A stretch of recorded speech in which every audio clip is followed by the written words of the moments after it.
Hi, it's Bruce Braden again, editor of Ye Will Say I Am No Christian, the John Adams correspondence to Thomas Jefferson on religion, morals, and values.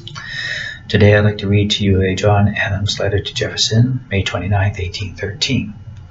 Dear Sir, to leave the pettifogger of Furnival's Inn, or Clifford's Inn, his Archbishop Laud, and his Chevalier of Santiago of Compostela, Sir Christopher Gardiner, for the present, Paulo Mulo Majora Canamus, which means let us chant the highest things.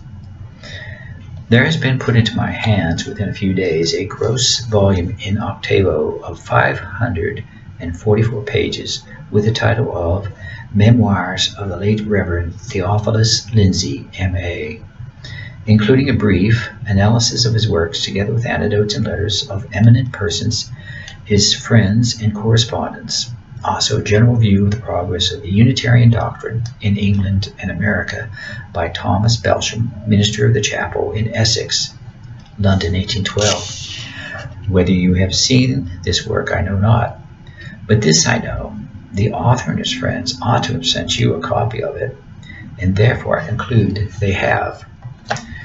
With Lindsay, Disney, Price, Priestley, Jebb, Kippis, etc., and their connections, whom I could name, I was much acquainted in London from 1785 to 1788. These characters, with Cap, Farmer, and a multitude of others, figure in this work.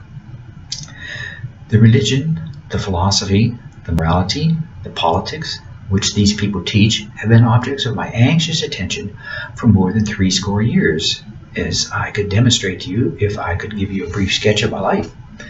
But my life has been too trifling and my actions too insignificant for me to write or the public to read. In my wandering, romantic life, with my incessant res angusta domini, or many things to trouble my mind and occupy my mind, and with numerous unfortunate family of children and grandchildren, without the honor which you have attained of being a great-grandfather, though I have a near prospect of it, it has been impossible for me to pursue such inquiries with anything like learning. What may be the effect of these memoirs in the U.S. if they should become public, I know not. And I will add, I care not, for I wish every subject to be discussed at all events. The human mind is awake. Let it not sleep. Let it, however, consider. Let it think, let it pause. This work must produce a noise in the United States. Fiat justitia, let justice be done. The 12th article of the appendix is letters from Dr. Priestley to Mr. Lindsay, and from Thomas Jefferson, President of the United States, to Dr. Priestley. The first letter from you is dated March 21st, 1801 at Washington. The second, April 9th, 1803 at Washington. Dr. Priestley's letter to Mr. Lindsay, containing remarks upon Mr. Jefferson's letters, dated Northumberland, April 23rd, 1803. I wish to know if you have seen this book. I have much to say on the subject, and you may depend upon it. I will discuss the subject with you as much candor, as much friendship, as much freedom as Price, Priestley, Lindsay, Cap, or Farmer ever displayed in their controversies. I have not time to enlarge at present. I will only add, have you seen the Naval History by Mr. Clark, published by Matthew Carey in Philadelphia?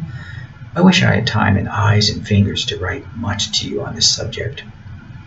I lament the death of my dear friend of 38 years, Dr. Benjamin Rush, much the more since I have seen Lindsay's memoirs.